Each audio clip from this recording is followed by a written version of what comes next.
Welcome, Mr. Castellano. Thank you, Mayor. Yes. Council, Mr. City Manager. Just briefly, My name is Ambrosio Castellano Jr. I'm a partner and attorney with Advise, a modern law firm based out of here in Las Vegas, New Mexico. We've partnered with Singleton Schreiber out of California. We represent about 1,000 people in the Hermit's Peak Calf Canyon Fire individually. I rise today just to briefly request that we be given the opportunity through Singleton Schreiber to present to you, Mayor, Council, Mr. City Manager, on the services provided and things of those sorts in relation to the Hermit's Peak Calf Canyon Fire. And I appreciate the time of you, Mayor, Council, and Mr. City Manager, and I'll be in the audience if there's anything further. Will you be the one reaching out to us? I will, yes, Okay. Mr. Mayor, and I can reach out to Ms. City Clerk and get that scheduled. Very well. Thank Thank you. you. Thank you very much. Thank you, Ambrose. Mr. Mayor, that concludes public input. Thank you. Our next is mayor's appointments, reports, and recognitions and proclamations. And I believe you have a proclamation and a recognition. We have both. We have a proclamation tonight, and our Mayor Pro Tem Barbara Casey is going to take over that, and we also have an important recognition tonight. We have our first ever in the city of Las Vegas state wrestling champion, female from Robertson. And I am just so excited for this. This is a title that was long awaited. And so I asked Miss Casey, because she's the woman on our team, that it would be fitting if she did the presentation to Ms. Fernandez about this wonderful achievement that she has accomplished. I'm going to put this here because I'm going to read that. Okay. Please come on up.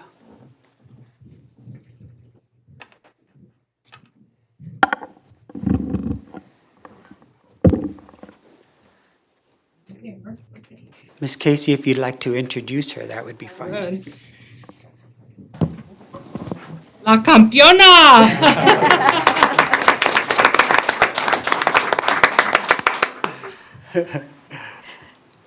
When I heard of Diana becoming the first state female champion, a native of Las Vegas, I cried. And I am so very proud of her. And so tonight we honor her, and I'm very honored myself for being able to do this recognition. We are giving her the Buen Vecino Award, which is the Good Neighbor Award, because you have brought recognition not only to yourself and your school, but to our community. And for that, we thank you greatly. And we're very, very proud of you. Liana finished her season with 31 wins and 2 losses. And boy, she trumped that other girl right away. And I was like, yes! And so I'm really proud of her. Coach Esteban Sanchez, would you come up here and say a few words? just congratulations to Liana. It was well deserved and well earned. She's in there grinding with the boys every day, and you wouldn't be able to tell the difference in like commitment or competitiveness. She's reached out to a couple of colleges, so hopefully this isn't the end of her wrestling career. She'll do good things in college, hopefully, and she has a couple of schools looking. I just sit in the corner and she makes it look easy, so no problem. So congratulations to her. Thank you. Thank you. And tonight is really a perfect time to give her this recognition because it's National Women's Day. And so I hope that when we do another proclamation for National Women's Day, that we will be able to include her name as an outstanding New Mexican and a leader in our nation. Thank you so much. Thank you. Come up here and you can shake your hand. Congratulations. I'm so proud of you. Congratulations. Thank First, you. congratulations. First, and it'll always stay first. Yes. Thank you. So proud of you. Thank you. Did you want to say a few words? I wasn't prepared. I just want to thank my mom and my coach and all my teammates and everyone that supported me throughout the way because I wouldn't have been able to do it without them. That's it. Very good. All right. Very proud of you.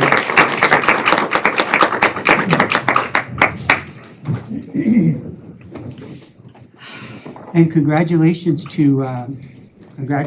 to Janice as well. You can't do this without a mama's support, and so congratulations to the family and the whole school system. I think this is a great big recognition for Robertson High School and the mama who supports her all the way. So congratulations to Ms. Casey. Thank you. Today is Women's History Day, and March is Women's History Month. And I have a proclamation that I've been asked to read. Whereas Women's History Month commemorates and encourages the study, observance, and celebration of the vital role of women in American history. Whereas Women's History Month evolved from a week-long commemoration by President Jimmy Carter in 1980 when he first signed a proclamation designating March 2nd through 8th as the first Women's History Week. Whereas Women's History Month is a month dedicated to reflect the often overlooked contributions of women to U.S. history, from Abigail Adams, who was an early advocate for women's rights and a vital confidant and advisor to her husband, John Adams, the second President of the United States of America. To Susan B. Anthony, anti-slavery activist and trailblazer in the women's suffragist movement. Sojourner Truth, women's rights activist and abolitionist, and Rosa Parks, activist in the civil rights movement in America. And whereas other women followed in the footsteps of these early activists, women such as Geraldine Ferraro, the first female vice presidential nominee representing a major American political party, to Hillary Rodham Clinton, who was the first female candidate for President of the United States. And whereas Kamala Harris is the first African American, the first person of Asian American descent to be sworn in as the Vice President of the United States of America. And whereas New Mexico women add to the list of women who played a vital role in women's rights activism. Dolores Huerta is a labor and civil rights activist and a Latina icon. And Deb Haaland made history when she became the first Native American to serve as a cabinet secretary when she was appointed as Secretary of the Interior. And whereas in 1987, Congress declared March as National Women's History Month in perpetuity. And whereas on February 23rd, the White House issued a proclamation to celebrate the countless women who have fought tirelessly and courageously for equality, justice, and opportunity. And whereas the full participation of women is a foundational tenet of democracy. I love that. And often women of color have fought for equal rights and opportunity, and today women continue to lead as advocates for racial justice, equal pay, reproductive rights, gender equity, representing the very best of our city, state, and country. And whereas the governing body of the City of Las Vegas recognizes and celebrates the vital role of women as leaders in the City of Las Vegas. And now, therefore, I, Louis Trujillo, I, Barbara A. Perea Casey, Mayor Pro Tem, Louis Trujillo, Mayor of the City of Las Vegas, along with members of the governing body, hereby proclaim the month of March 2023 as Women's History Month in Las Vegas, and encourage all women of Las Vegas who play a vital role in seeking equality, justice, and opportunity to celebrate Women's History Month.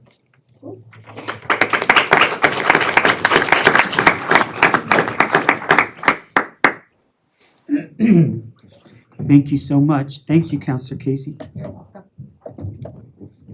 And thank you for our guests for being here tonight. We're very honored. This is so exciting for our community to have our first female wrestling champion in the state, and I'm just so excited about that. Congratulations again. Thank you. Absolutely. Thank you.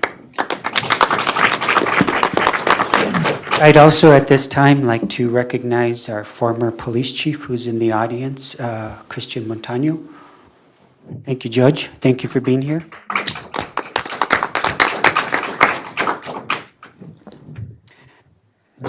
Mr. Montoya? Oh, these are still not working, I guess. There we go. There, you just gotta slap it harder. I would, yeah, I lost my notes a while ago and my chain of thought, but I would also like to keep in prayer our family, because we had our Aunt Lillian Cruz Martinez from Holman, New Mexico, that passed away early this morning. And we just ask for your prayers for the family. Thank you, Mr. Mayor. Thank you, Mr. Montoya. Absolutely. Mr. Mayor, do you have a report? Just a big report, but it's exciting to attend the legislature and meet with the governor and meet with the legislators. And I know Mr. Montoya and some of the other counselors, Mr. Romero and Ms. Casey still has lots of friends over in Santa Fe. And Mr. Ulibarri was also with us. So it was an exciting day for Las Vegas. We're working very closely with our delegation in Santa Fe. And we're very proud of our delegation. And hopefully we can move forward with some good legislation coming to our community. I'd also like to recognize and to send my deepest condolences to the Marcus family for losing one of their sons and one of our employees. That was a very sad situation and a very young man who passed away. I'd also like to thank all the city employees for everything that they do.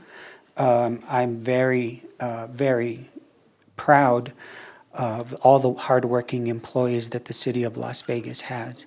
And little do you know, when you're comfortable in your bed, sometimes there's a pipe that bursts and they're out there at 2 o'clock or 4 o'clock in the morning trying to restore services so you'll have water when you wake up in the morning, warm water. And the story goes on. Our police officers and our code enforcement people, just everybody. We're very, very thankful for all the city employees and very proud that the city employees are doing such a great job, and for the police department keeping our streets safe. Thank you so much. And that's about it for me. Thank you, Mr. Mayor. Next on the agenda is councilors' reports. I guess I'll start. Sure. Or do you want to start? Go ahead. Go ahead. Well, we'll just go this way. Go ahead. It's Women's Month, so. Go ahead, Ms. Casey. Thank you. I'm going to get to do a lot of talking tonight. This is good.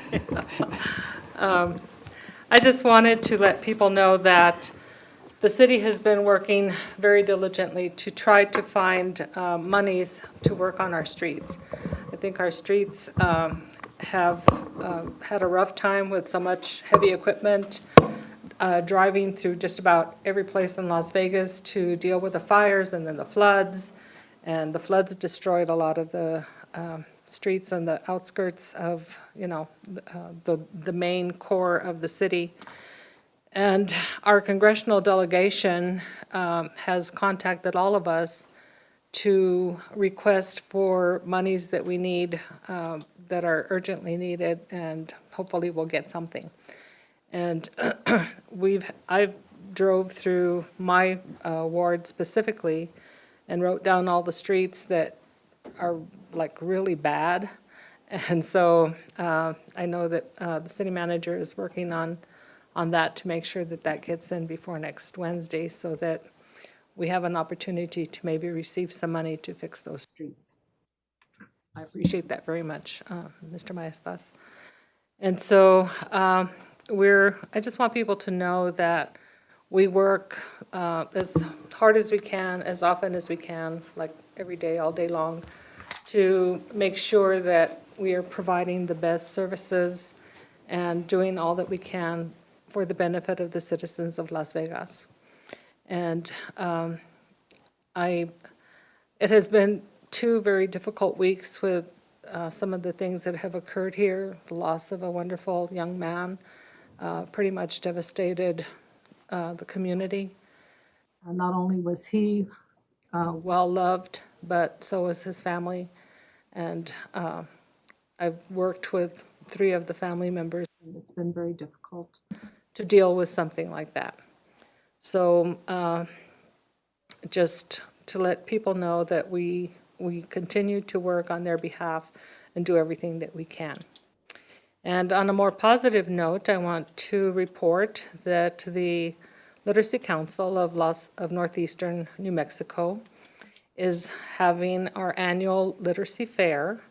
It'll be our 13th annual literacy fair at the Rec Center on March 18th, which is not this Saturday, but the next one. We give away free books to children of all ages. Civic groups like Rotary and Kiwanis, Elks join us in also bringing books for kids, and they provide activities and fun things for them to do and learn. And last time that we had the event at the Rec Center, we gave away probably about 1,000 or so books. So it's at no cost to anybody, and we appreciate the people coming in. We have children, grandchildren, bring them in. We want them there so they can have fun and get free books. And I want to thank Mr. Maestas also for helping me obtain 40 nice, beautiful canvas bags that were left over from Balloon Fiesta, I believe, to give to the kids so that they can carry their books and other things that they collect during the literacy fair. So thank you, everybody. Highlands will be joining us in doing that, and Luna Community College and the United World College too.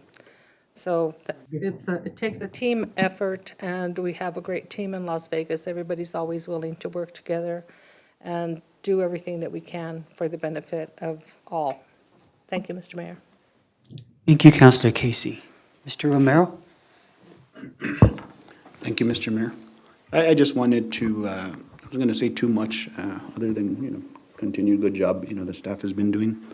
But I did notice we have Mr. Abeta from La Plaza Little League here, and I just wanted to see, and bring it to the attention of the city manager to see if we, district tournaments and possibly state tournaments, right, are going to be, are interested in hosting tournaments here. So if we could look as far as maybe some lodgers tax funding, I don't know if maybe we could get Chuck in contact with Ken.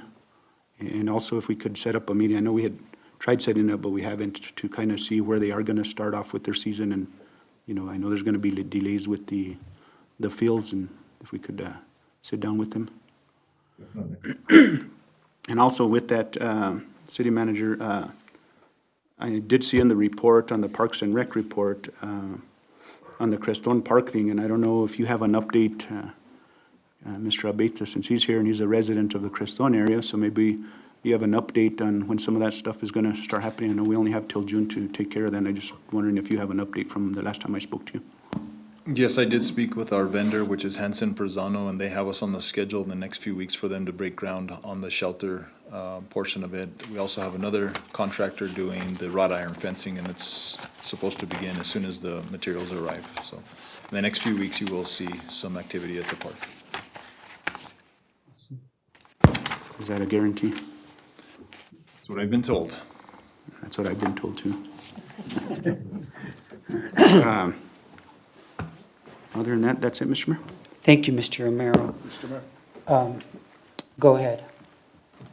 Mr. Ulibari? Thank you. Thank you, Mr. Mayor. I was going to the Public Works agenda, one of the agenda, a completion of Romero and Salazar and King and West National. I just want to thank all the staff, the previous administration, this administration. I've been working with this project for the past 5 years, and we finally got it there. We need a little bit of landscaping on it and beautification on it. It's a beautiful street. I've been living there for the past 70 years. Finally, we got there. Finally, my parents were there since 1953. They always asked the city to see if they could do something with the streets. Finally, we got there, and I prayed to my family because we worked, we live there, and it's a beautiful place now. So I just want to thank all the staff for it. Thank you. Thank you. Thank you, Mr. Ulibari. That's exciting. Mr. Mayor. Mr. Montoya. For those of you that missed out on our special meeting, we had a special meeting with the Lodgers Tax, and good discussions took place, and we're going to move forward on spending the close to $500,000 that there is available for the city of Las Vegas. The other thing is I wanted to discuss was item number 1, but it's been taken care of. I just want to make sure that we're fair about it and move forward in that direction. And then the other thing is I went on a ride along with our police chief this last week, and we talked about safety situations throughout the whole city of Las Vegas that need to be addressed and corrected. We talked about the speed trailers, how they're operating and so forth. We're a long ways on a lot of projects that need to be enforced throughout the whole city. And then also the safety of our kids and the safety of our structures in our school systems. We talked about the situations of gates being locked and having two-way access to all schools. So he's going to be addressing those with the school systems. And also, my last item on this is Mr. Maestas, I would request, and Madam City Clerk, as the agenda has deadlines, I would request that the city manager's reports be included in our packets. I don't know for what reason it's not, and we get today we got a 9-page report on projects that we probably won't get to ask too many questions on it.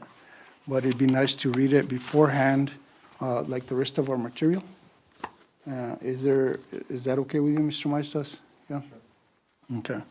Thank you very much. That's it, Mr. Mayor. Thank you so much, Mr. Montoya. Cassandra? Mr. Mayor, next we have our city manager's report. Mr. Maestas. Welcome, Mr. Maestas. Thank you.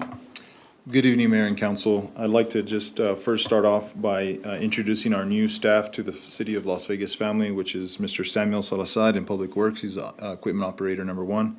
Mr. James Giron, Driver Helper at the Senior Center. And lastly, Mr. Ambrosio Rascon, which is also in Public Works as the Equipment Operator 3. Moving on, our Legion Road project, is due to close the RFP on March 23rd. After that, the evaluation team will go through, and hopefully we can break ground shortly after that on the Legion project. And again, that encompasses the whole length of Legion from 7th Street to Grand Avenue. Also, we've broken ground on not broken ground, but we've begun the LED and apron project at the Las Vegas Airport. That should take about 90 days. It's converting all our signage on the runways to LED lighting, including some of the socks for the weather conditions. Moving on, again, with our HR department, they have begun doing on-site trainings again. We have done blood-borne pathogens a couple of weeks back, and we also have active shooter training is scheduled for March 22nd, 23rd, and 24th, active shooter training here at City of Las Vegas. We've also have a collaborative effort to a hiring event with Workforce Solutions and the State Police, and that's taking place on April 13th at the Recreation Center. We're really trying to target, in that specific one, we're trying to target communications because our dispatch center is desperately in need of some assistance with other staff members.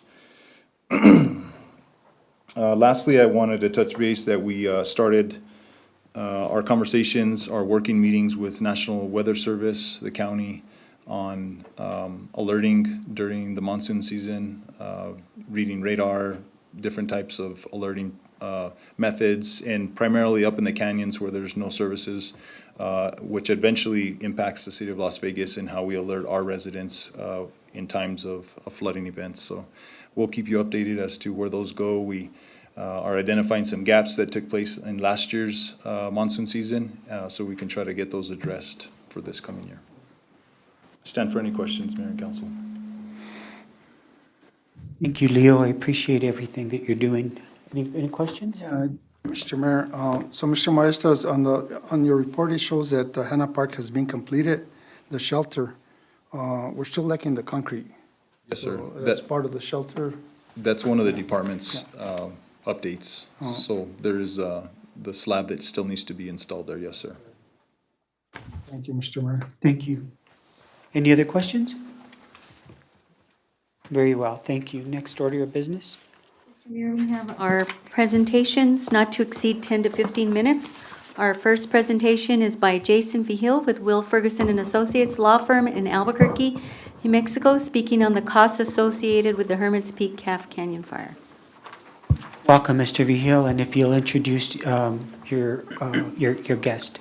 Mr. Mayor, David? before we start, I just kind of want to note for the record that we not wait for some of these firms that are interested, if this council does decide, and maybe preferably advertise that they're welcome to do presentations, because, if we do miss one of those firms out there and the RFP comes out, and I think that kind of puts us in a predicament to where, there was preferred treatment to only those that we contacted, if that makes sense. So if Okay. we can maybe advertise that.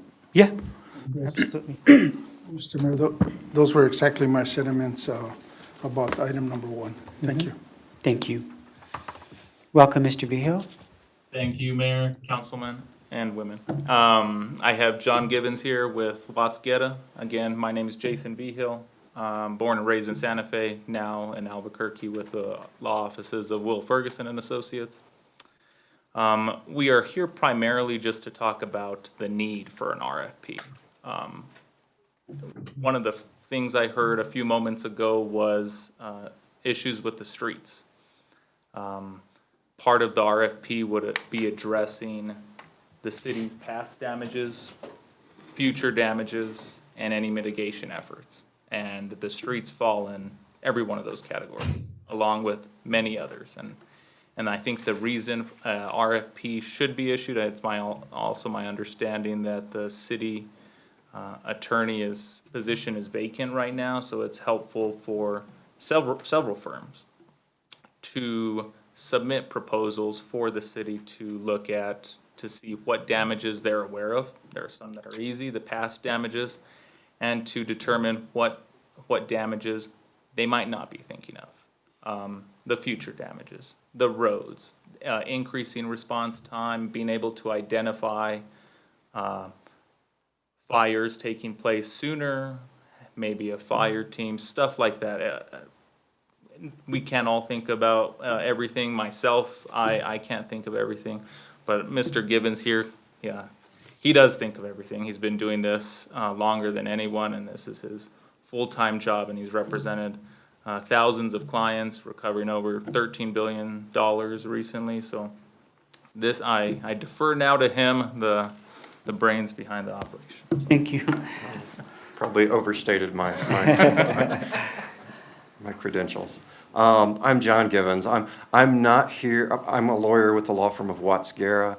I'm not here to advocate my firm over another firm. My purpose today is simply to bring to the city's attention the need that it should issue a request for proposal. There's around 3 different law firms out there that have been very active in assisting the victims of the fires and floods from the Hermit's Peak fire.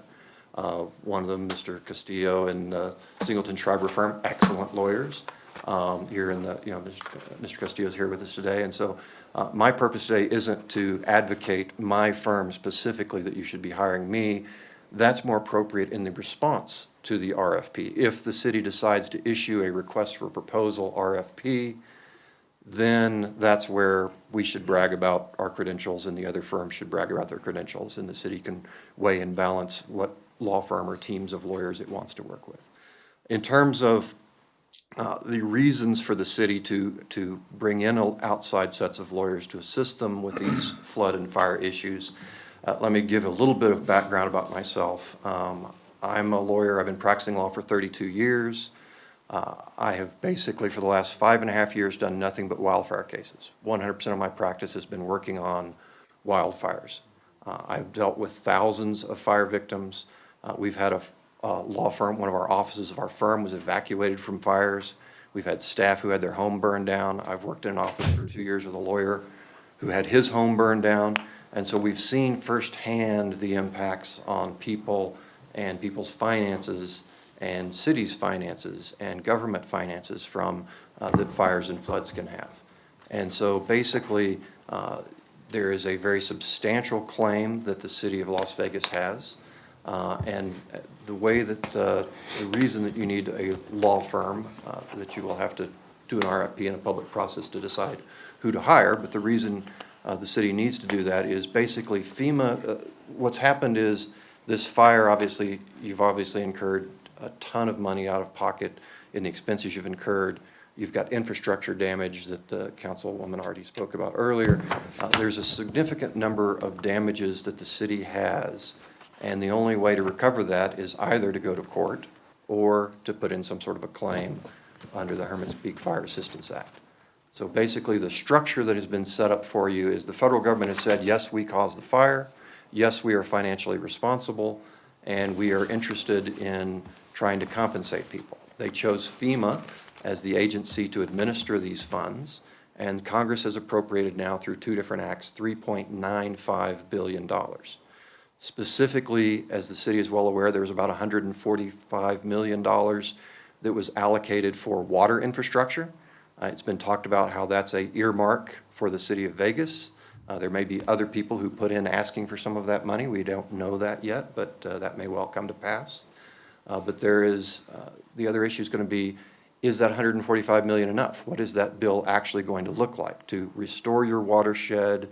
I was around all summer long, and you heard the, you go in a restaurant and you can't get silverware because people can't wash their utensils. There's a shortage of water. We were on water rationing for months, and basically there is a massive estimate of something in excess of potentially $140 million for the city to restore that watershed and to clarify the water and to be able to retain enough water and to be able to service the community with the water needs that it has going forward in the future. That, we don't know what that bill is actually going to look like until those numbers are run. And that's going to take experts. There's going to be a lot of expense involved in dealing with those experts. And that's what you'll need to look to a request for proposal from different law firms to see how they will address those experts and how they will address that. But the bottom line is that there are millions of dollars of damages that the city has already incurred, and the future mitigation expenses for the city are substantial as well. And so there is an ongoing need for some sort of a method of recovering that money for the city. Now, here's where lawyers come in. They both have the expertise of dealing with claims. Like I said, I've dealt with thousands and thousands of these fire claims. And one of the things that I have learned from dealing with thousands of fire victims is most of them don't fully understand or appreciate their losses. They may know that they've lost their home, and they may know that they lost family Bible and all those types of things that they lost, but they don't really, until you sit down with them and interview them and speak with them at length, they don't really appreciate the total gravity of all those losses, and it takes some amount of time and effort to get those losses and document them. And then you need to get experts who can put numbers on those things, whether it's accountants or business valuation experts or arborists or engineers. There's a variety of different types of experts that will be necessary for the city's claim, just like there are for individuals' claims. And so basically, that's the reason the city needs to issue an RFP, is there is a very substantial claim it has, and the process is this. What the statute says, the Hermit's Peak Fire Assistance Act says, you have 2 options. You can either file a lawsuit and go to federal court, which the precursor to that is step 1 is you have to file what's called a Federal Tort Claims Act claim. So you'd have to file a claim. Obviously, to file a Federal Tort Claims Act claim, the city's going to need a lawyer to advise them of their legal rights and advise them whether that's the preferred way of proceeding or whether the preferred way of proceeding is your other door, if you want to think of it as the 2 doors you have to go down. One is you can file a Federal Tort Claims Act claim, which then leads to a Federal Tort Claims Act lawsuit when the agency denies the claim. And then you're in federal court litigating, for which you would need a lawyer. Option B under the Act is you can file a Hermit's Peak Fire Assistance Act claim. And again, for that claim, you're going to be able to need to know what are your legal rights, what are you entitled to recover under New Mexico law, because this is a statute that says New Mexico law is going to govern the damages and losses. So you'll need a lawyer's advice on that. Then once the process goes, once experts are hired and the claims are documented, members of the city are interviewed and worked with, and you come up with a final claim and submit it to FEMA, then FEMA is going to rule on that claim. At that point, you then have the option to appeal it up to through the FEMA chain of command, and once you've done that, then you're presented under the regulations from FEMA with two options. Again, either a federal court lawsuit or binding arbitration, which would be in front of 3 arbiters. And so under either of those avenues, to get to an ultimate resolution of the claim that is to your satisfaction, you're going to need to have some sort of legal counsel advising you of your legal rights, helping you document those losses. And again, my firm has those types of services, as does Jason, but there are other law firms out there as well that can provide those types of services to the city. They should all be given the opportunity to put in their bids and proposals to the city for the city to consider their services and who it wants to hire. But the bottom line is there is a substantial fund of money, $3.95 billion, that is available to flood and fire victims for both damages that have occurred as well as to mitigate future losses from flood and fire. And this is the city's opportunity. You have a 2-year time period from when the regulations were proposed in November of 2022. So you've got until November of 2024 to file that claim. It's a 2-step process. The first claim, if you're going down the claims path as opposed to the federal court lawsuit path, the first claim is to file a notice of claim. And then within 6 months after that, or 5 months after that, actually, you have to file a proof of loss, which means you've got to put the expert reports, all of the documentation, the accounting, all of the number work that goes into what the actual claim is. And so that's the process. There's 2 different avenues you can go, lawsuit and litigation, or a claims process, which ultimately may wind up in either binding arbitration or a lawsuit, depending on how that goes. But those are the options that you have. I can tell you firsthand from having dealt with thousands of fire claims, and this is all I've done for the last 5 years, it is a daunting task to put together a claim that would be as large as the city's is. It will take some amount of time, and so there'll need to be a lot of effort and energy put into it by the lawyers and experts and consultants that are engaged to assist with those services. And I'm sorry. So does that fall into the 2 years? Do we have to do everything within that 2 years? Or do we just have to let them know within 2 years that we're? Within 2 years, 2 years is the final date to file a claim. Got you. And so that's the ultimate statute of limitations, just like if somebody was in a car crash, they have a statute of limitations. That's the ultimate time limit. In terms of the timing, that's another thing that frankly lawyers will be able to assist you with, is to advise you when is the opportune time to file your claim. Do you want to wait till later in the process, or do you want to do it earlier in the process, as well as the timing of getting those experts and documenting those losses. That's sort of the gist of where you are as a claimant. Obviously, there are many members of people that live in the city and outside the city who have significant losses from the fires and floods themselves. Those individuals, many of them have hired law firms and are going to be working on claims as well, and the city may want to give some consideration to the timing of its claim versus when individual claims are getting submitted as well. So there's a lot of strategic thinking that should go into something that's as significant as this financial asset is for the city. And I call it a financial asset because you have very legitimate claims, you have very substantial losses, and this is an asset that belongs to the city, and frankly, this is a once-in-a-lifetime opportunity. There's $3.95 billion that is going to be spent largely in 2 counties over the next 2+ years. Think of half of the state budget, over half of the state budget being spent in 2 counties in 2 years. The city is entitled to some share of that money, and it should hold up its hands just like the other victims of the floods and fires and recover what it can for the benefit of its constituents. And happy to answer any questions that you have.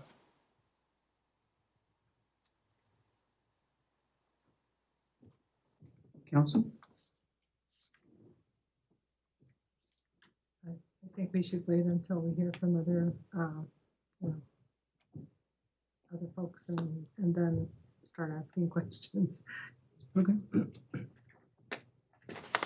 Council, any questions, comments? Okay. Thank you so much. We really appreciate your presentation. And again, we haven't made a decision on how we're going to do this. But every bit of information anyone gives us is very, very appreciated at this point. So, thank you so much. Thank you. Thank you. All right. Thank you for your time. Thank you for coming to visit.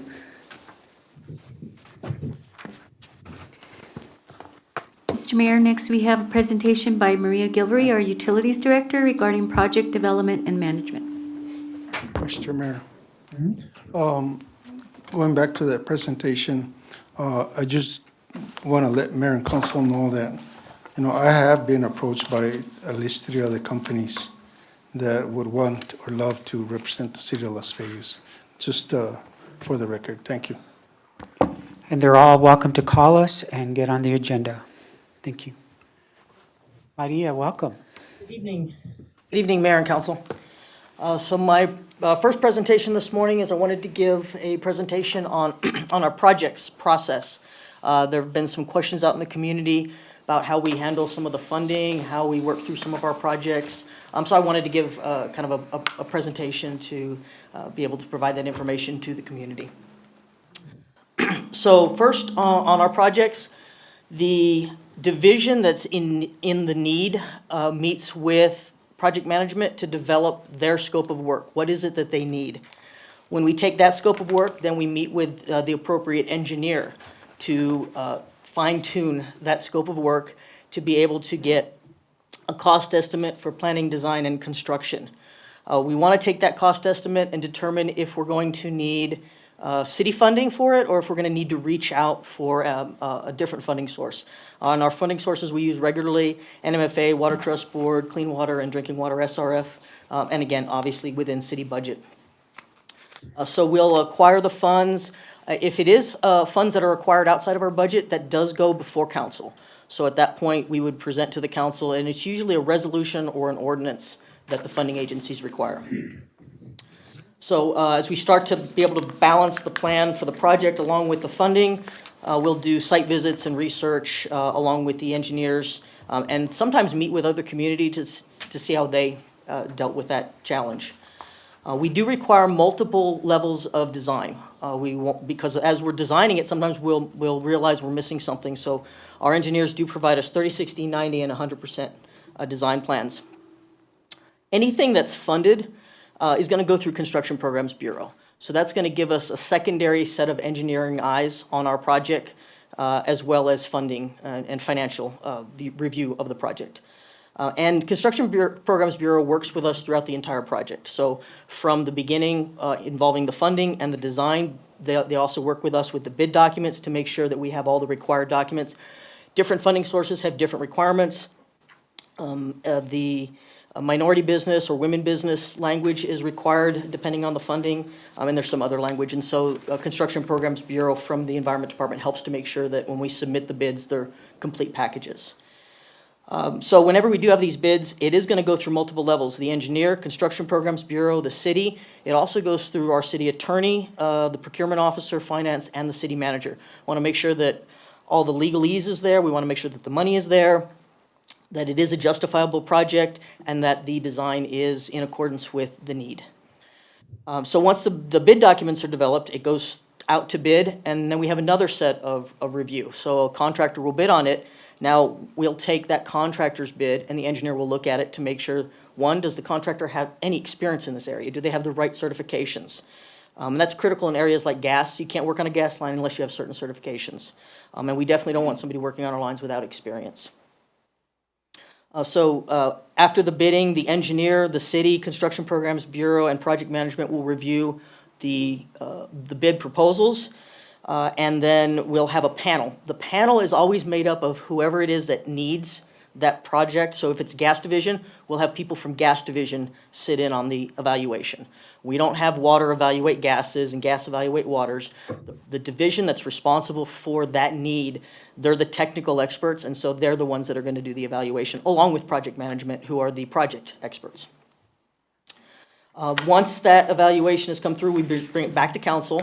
So we brought it through at the financial time, now we're bringing it through at the contractual time.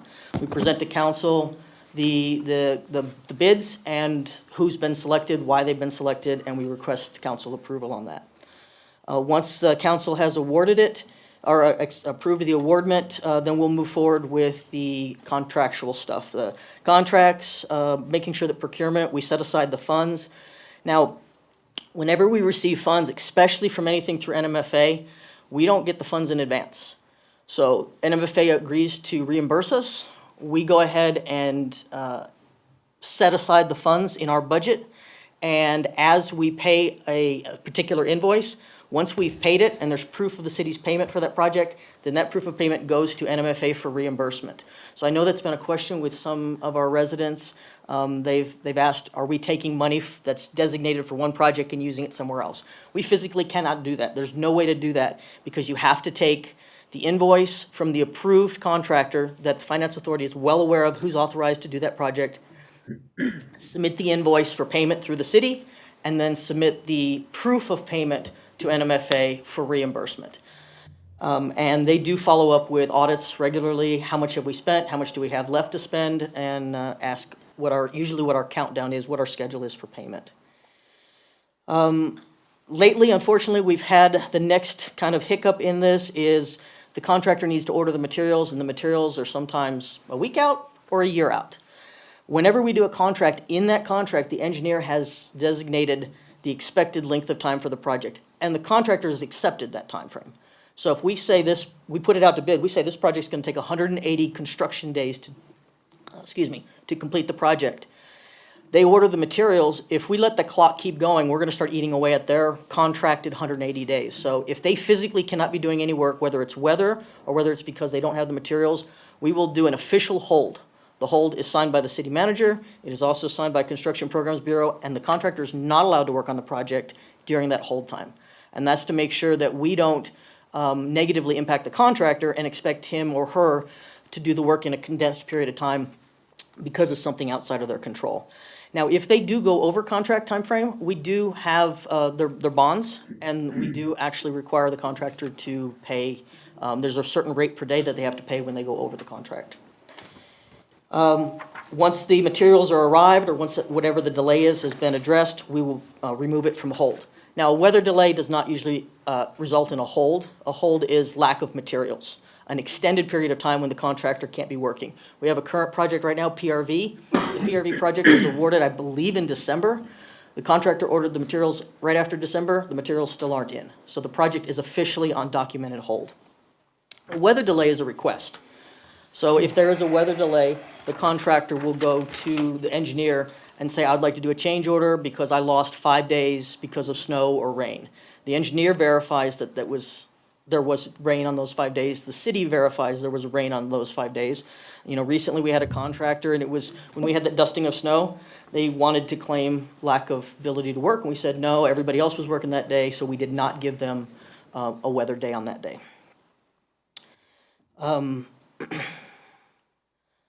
We also have the observation. The observation is by specialists in the field. So again, to use gas as an example, if we have a contractor doing a gas line, somebody from gas division is performing the observation, or somebody from water, or if it's something where we don't have the staffing to be able to sustain the regular observation that's required. Some projects require an observer on scene the entire time. We want to make sure they're benching properly, that they're meeting OSHA requirements, that they're doing all of the levels correctly and compacting correctly.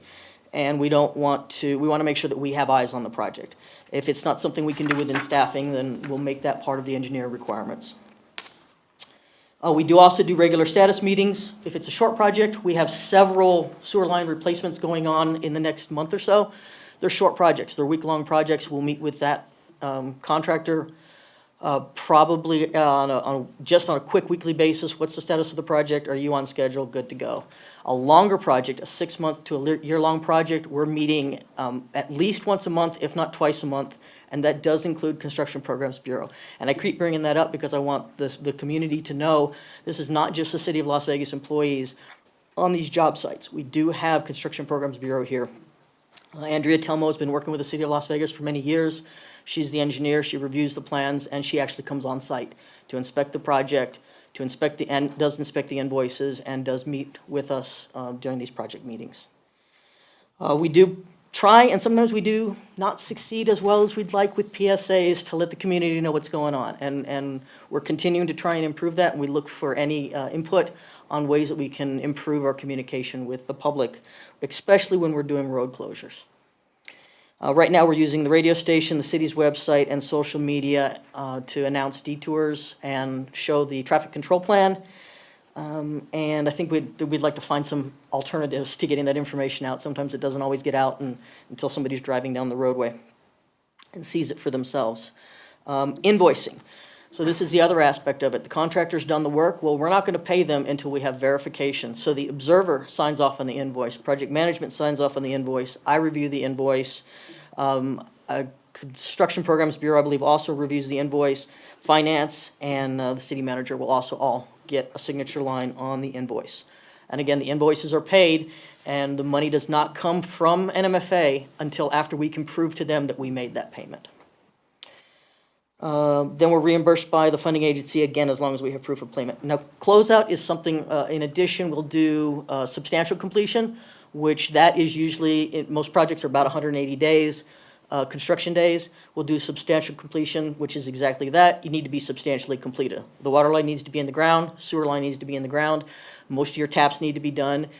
Usually when we get to substantial completion, a punch list is, we missed somebody's tap, there's a little bit of a mess here, the manhole is cracked and they need to replace the manhole. They need to be relatively minor items that can be fixed within less than a month. And again, the entire team is involved in that substantial completion walkthrough. And we do a physical walkthrough. Everybody who's been involved is on site. The punch list, then about a month later, we have final completion, and that's when the warranty starts. Every one of our projects has a warranty. So when we do that final walkthrough, before the year is out, we will do another walkthrough with the contractor. Is there anything that's failed since you installed it? Anything you need to fix? And that's the high-level overview of our project management process. There's a lot more detail in it. We do make use of different divisions, different parts of the city. If we need help from Arnold or if we need help from other divisions and departments, we'll use the experts in those fields. So I have, if anybody has any questions on the project management process. Mr. Mayor, yeah, real quick question. Yes, As far as timelines and that, I know there's been some projects, especially Hot Springs and some of these ones that seem to be, taking a lot of time. Yes. Where are we with that timeline? I mean, because I don't think, I wouldn't imagine that the contract has allowed for this much time. So what's the situation on those? On that? Well, Hot Springs Sewer Line Project, which is the one that's been going on for a while, is substantially completed. They just have a minor punch list that they're taking care of. They were substantially complete, I believe, on the 27th of February. And so they're now in between the substantial and final completion. They're completing their punch list. And we do, to give an engineer, or to give the contractor an additional date, requires a physical change order.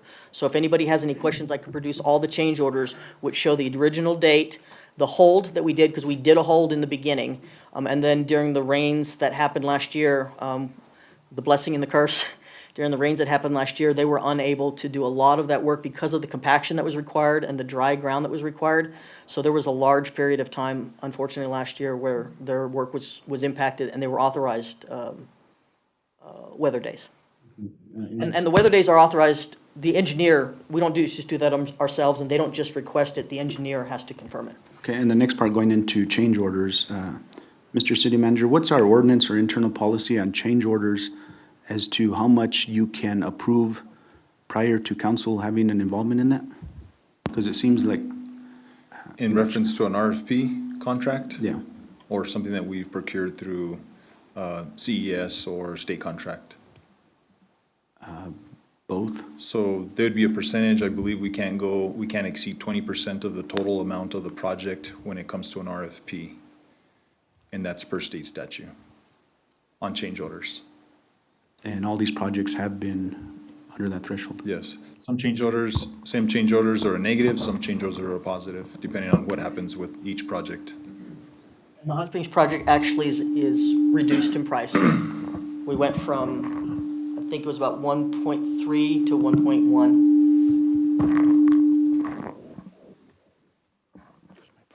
What I do want to mention, Mayor and Council, is that the project on Hot Springs is two different projects and potentially a third project, which is actually the roadway, which is funding that we got from CDBG in the amount of $750,000, which is not even begun yet.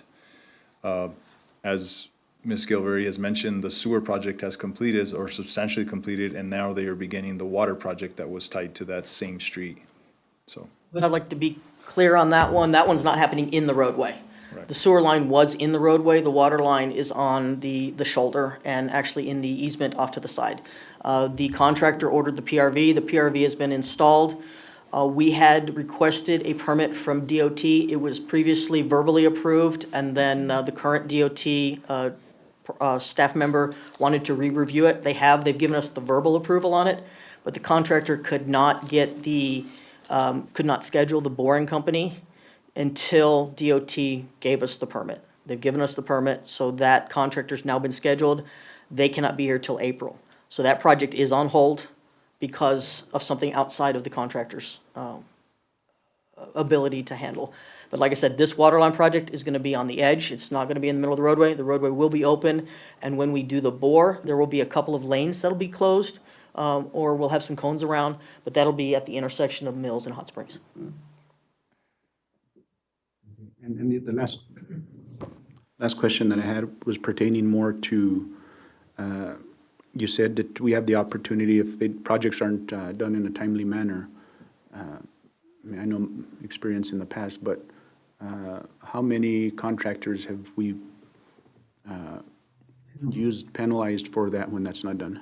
I know of one contractor we did penalize, and we received a compensation check from them, I think it was about 4 or 5 years ago. There was another contractor that we did take it to the compensation portion, and they got a lawyer. And by the time our attorney, city attorney at the time, did an analysis of what it was gonna cost to fight them in court, we just let it go. Thank you, Mr. Mayor. Thank you, Mr. Romero. Any other questions? Mr. Mayor. Mr. Montoya?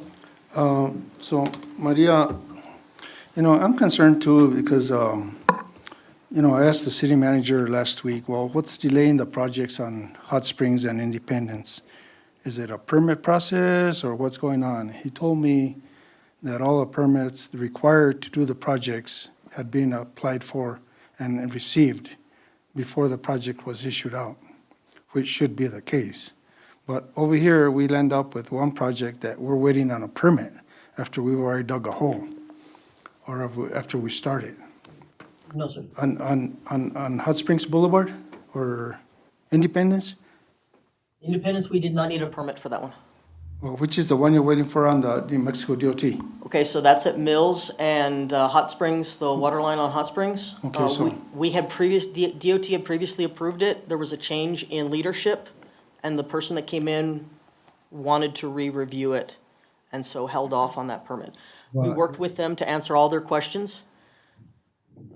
But if it's been pre-approved, why would we need a double approval? That was, That shouldn't make no sense to me at all.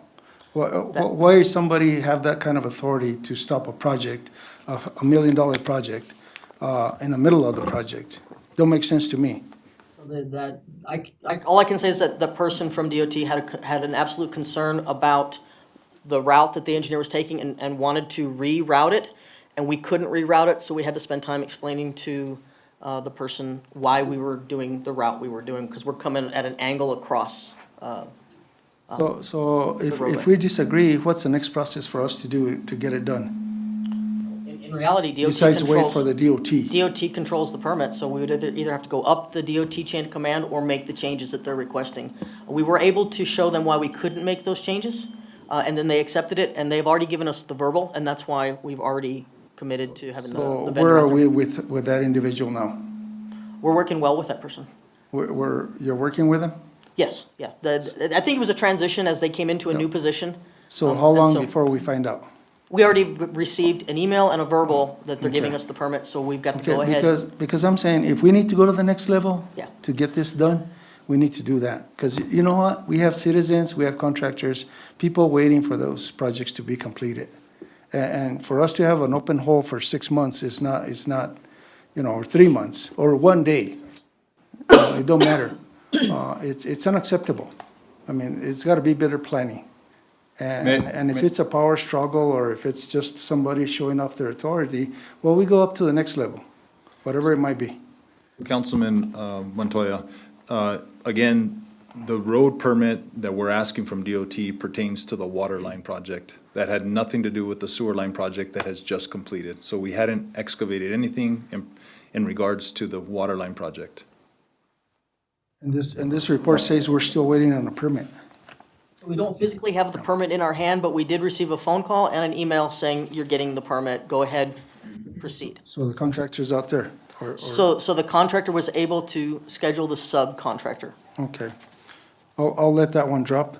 Now, West National, have you done the walkthrough with that one? West National. In front of the church, Our Lady of South Church. Sir, that's a Public Works Public Works. project. Yes, sir. Okay, because that one, again, it took some time and it's falling apart. And it hasn't been striped, and to me, I wouldn't pay for that kind of work that's being done there. So after the asphalt was paved, there was some failure in the subgrade, which we have some areas that have sunken in. And so the contractor that did the tamping tied to the water line projects is looking at what they can do to fix that. And that's why we have not gone through and striped it or did any of the parking striping. And obviously, we're in the middle of winter, so it's difficult for us to excavate those areas and retamp them and repave them. So we were waiting to stripe until we got those addressed. Well, I recommend that we don't pay that contractor till we're satisfied with the job, because I'm not satisfied with that job, just looking at it. The other one is on Independence. It says on here that you will be finishing up that work, and then you'll be doing some patching in April. Well, as soon as the weather is good enough, then we'll be able Yeah. to address any of the roadway work. We don't do the roadway work at this time of year due to the temperatures. But patching is not gonna cut it for that project. I mean, it's half the payment's gone. So that's, I'll have to work with the city manager on what we can Okay. do there. When a contract is provided for a water line or a sewer line, it's to replace what's been tore up, not to replace the whole roadway. And that is a challenge that we're gonna have to talk, because it's a concrete roadway underneath an asphalt roadway. So that was interesting when the contractor cut the roadway, found out there was concrete under there. There was a train rail. Yeah, I understand that. We ran into that when we ran the influent water line, also on Independence. The other thing that you have on your contract, on your report here, is you have sediment removal at Story Lake in the amount of $688,000. Why is that like our responsibility, or why are we doing that? And I So- know it's FEMA is gonna be reimbursing probably for that, no? They've already paid us. Okay, FEMA has already given us $2.6 million from the Hermit's Peak Calf Canyon Act to perform Phase 1 of those 4 critical projects that we've been discussing. The 2 sediment removal systems, one in the canyon and one up at Story, the new water treatment system, and the Agua Pura effluent reuse system. We've already received $2.6 million for Phase 1 of all 4 of those projects. So that is not city funding, that is federal funding we've already been provided. yeah, and I think we need to further discuss that with our city manager and mayor and council. The other thing is on this influent water line to the Hannah Park. What is that gonna take, or where are you at on that, connecting the tank and the system? We have a VFD that needs to be repaired and some seals that need to be replaced. We are working on getting those addressed. With all due respect, council and mayor, Maria's right now in the capacity of doing 2 presentations. If we can maybe direct those questions to me and we can get you some answers if you would, just so Maria can move on with her next presentation, if you would. And with all due respect, Mr. City Manager, it's not every day that we have Maria up here to answer some questions for the public and mayor and council. A lot of times, these questions are asked, and sometimes there's either not the accurate answer or it's not, we don't get an answer for a while on it. So and that's why I'm asking, and that was my last question, actually, Maria. If I could, and I appreciate you I bringing thought you were that done with the up. presentation, and you asked for questions, so I asked, that's why I asked. I would like to remind the council that the sheet that you're looking at is from Smartsheet.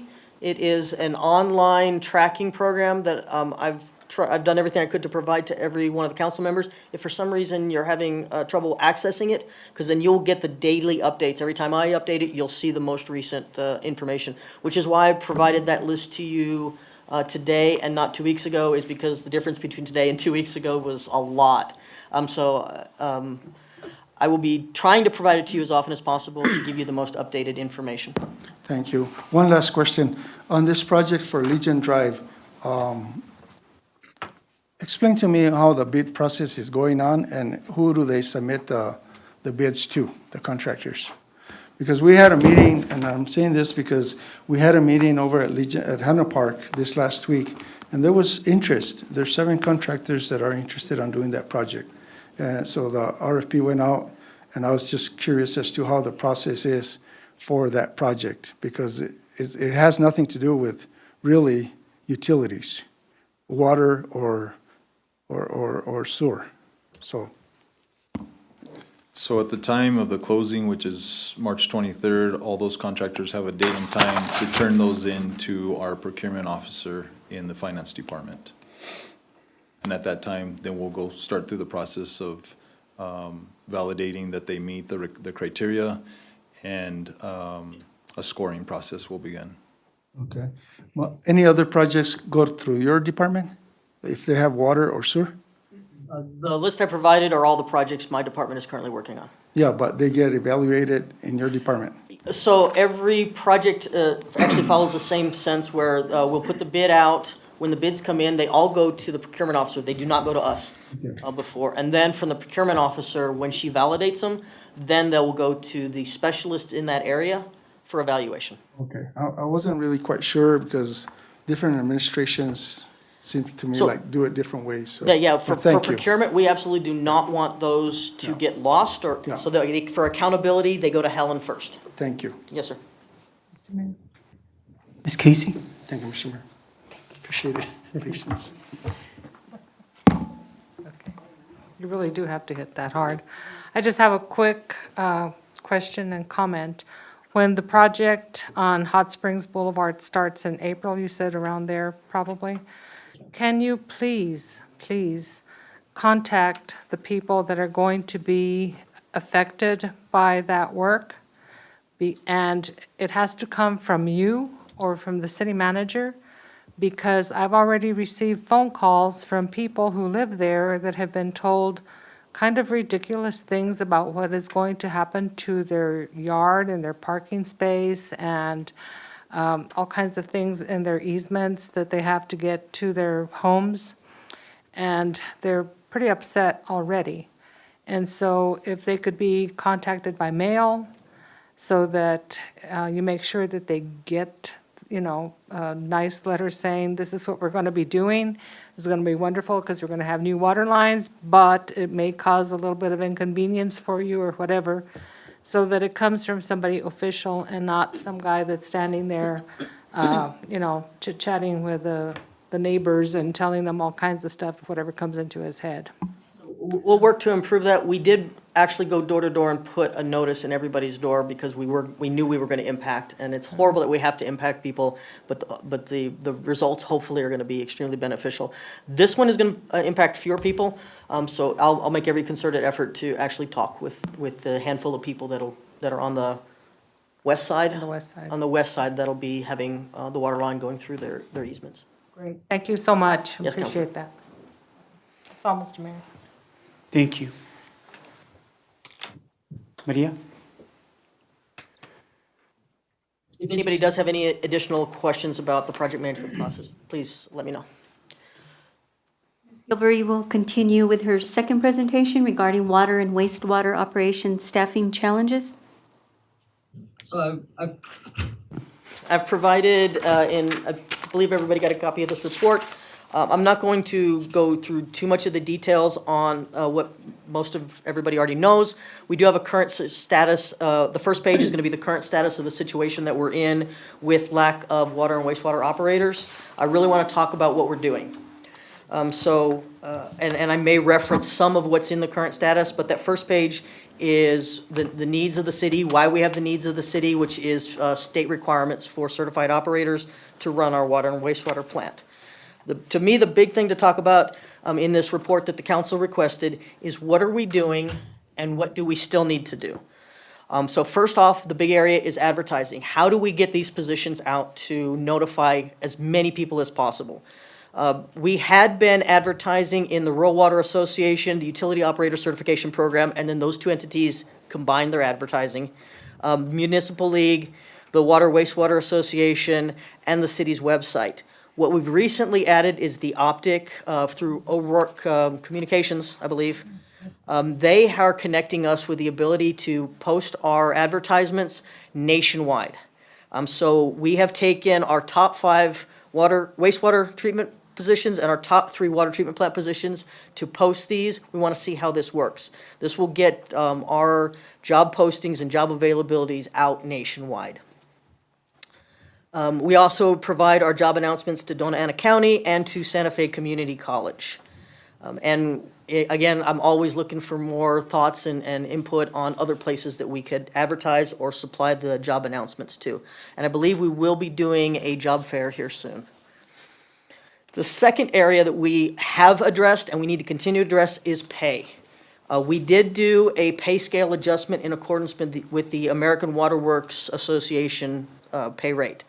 There is an annual pay study that is done by the American Water Works Association, and we use that study to, and the knowledge that we weren't getting a lot of employees to adjust the pay scale for water and wastewater operators. We've also provided, in the past, we've been providing incentives for earning levels. So if somebody gets a level 1, 2, 3, or 4, or the 3 lab levels, the sample tech levels, any one of those levels, an employee can get a 4% pay raise. Those are incentives to bring you into the position, because sometimes we may not be able to pay somebody what they're really hoping when they come through the door. And I'll tell you, that was the hook that got me in. The day that I came and I interviewed for my job, and I said, I think I'm worth this, the person that hired me said, tell you what, if you get your certification levels, you can get 4% for this, this, this, and this. And I took that bull by the horns, and that's how I started moving up. So I didn't start with the pay rate that I thought I should make, but I was immediately given a ladder to start making more pay and having more responsibility. A proposal that I'm looking for, and we have some other communities that are doing this, is to get away from the 4% and go to a flat rate. And the reason is different employees make different salaries. So a 4% for earning your level 4 to one person could be a lower rate than someone else. If they're both going to earn their level 4s, they both should be compensated the same amount. Whether it's $1, $2, $3, whatever that dollar amount is, we need to look at what we need to compensate our employees for receiving that level. And then there's 2 bonuses. 1 is receiving that level, 2 is being eligible to promote into that position. So it's a proposal I'll be working with the city manager on to switch from that 4% to a flat specific rate. The other part of pay that we want to look at is hiring incentives. We need to be able to potentially post hiring incentives for our positions with contingencies. You need to be here so long to get the second half of it. Maybe it's a monthly dollar amount. That's something I'll work with the city manager on, an official proposal on how we can offer hiring incentives with contingencies. I do recall We had hired some project managers years ago who came from Florida, or a project manager who came from Florida, and he would never have been able to come here if he didn't have savings to be able to move himself here. So there may be people we're losing out on because they could use a relocation incentive. The third area that we've been working on and we need to continue to improve on is our training. Right now, every employee that works in water and wastewater is offered the chance to go to one of the water wastewater schools, which are available 3 times a year, workshops, which are offered 6 times a year. We also have the Sacramento State Water Program. That's a 6-month college-level course for $175. The city will also pay for that. Instead of doing the online course, the employees can actually just take the manuals. The manuals are self-taught manuals. They have questions, they have quizzes you can do at the end. And so if an employee is just self-motivated, doesn't necessarily want to attend a class, but still wants to advance, we have the manuals, and we have multiple manuals for all of the different levels and the different fields. And then there's also the AWWA Water Systems Operation Manuals. We make all of these available to the employees. Some employees take advantage of them, some don't. It does require initiative. We have trainings that the employees attend that are mandatory. They're directed by the supervisor, they're directed by the manager. These are these annual trainings that they can go to. But some of the more intensive trainings, an employee has to be motivated. And so we put that carrot out there with the promotion, we put the carrot out there with the certification bonus. But we do require them to take some of their own time and some of their own initiative to make themselves professionals in that field. We're also working on additional training programs. I've been working with President Martinez and Vice President of Instruction Danny Day on being able to bring in the Dona Ana County program or the Santa Fe program to Luna Community College. Employees are free to take whatever class they can take, and we will absolutely help them. But to lose them to Santa Fe for the time to Santa Fe, the time in class, and the time coming back, especially right now when we have a lot of critical infrastructure needs and the employees are busy 10 hours a day, it makes it challenging. But if we can do it locally, it's a lot easier to be able to give an employee an hour to go down to Luna Community College for a class. In addition, we actually want our employees to be the instructors. That way, they're learning our system, our instructors, our employees are also advancing themselves as they do the instruction. But we've also had volunteers from our engineering firms to assist with the Luna Community College program. Classes are occurring, or have been occurring at Santa Fe Community College. I did reach out to them. They've been offline since COVID, and they're expected to come back online in the fall. And then I do want to find a way to make some trainings mandatory. Again, it's just the balance of, we also need them to do a 10-hour-a-day job in many cases. And because of the nature of these jobs, seeing if they have that self-initiative to spend some time at home, after hours, at lunch, picking up a manual or reading a book or watching a video, that shows initiative, and that's who we need to run our facilities. Why can't we afford them the time on work time? And I know what the demand is, but it's really nice to see people take initiative, but if they're working those long hours, chances are they're not gonna have time to go home and take the initiative themselves to do it for another 2 hours of studying. So the challenge right now is with the limited staffing that we do have, even though we have consultant staffing, with the limited staffing, for instance, we've had a couple of situations at the water treatment plant where the staff have been working for 10 hours. There are required work that they have to do that cannot wait for tomorrow. This is not, a lot of their taskings can't wait a day. They're done the same thing every day. They have to go through and collect the data. They have to do an analysis. They have to adjust the chemicals. They go up into the canyon. They go down to the well field. They take the readings, the well readings at the piezometers. This week, for instance, we're doing monthly reports. Those monthly reports take one person about 5 days because of the detailed amount of reporting that's done. So the challenge is, with the limited staffing, to make a designated time available. If there is time, we absolutely do. And we prefer to actually have the training for everybody. Let's take an hour and have everybody learn about piezometers, or have everybody learn about filter profiles. If an employee takes an hour here and an hour there, then we're also monitoring them to make sure they're actually studying and not playing a video game or not doing something else. So if we can work towards that, we absolutely will. But the priorities are making sure that the daily tasks are completed first. What about hiring a contracted educator to come in? I will look at that, absolutely. So not to take away too much of their work time, they can come and do the instruction in one of the classrooms there. We can absolutely look at that. Sometimes emergencies happen and there's no, Right. so that I'll tell you right now, GAS has been able to make time for their employees to do their version of this, to study for their test. And if there is time, we will make it available.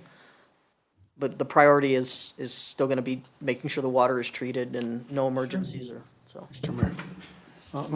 Maria, so there's no online classes from Santa Fe for your employees there?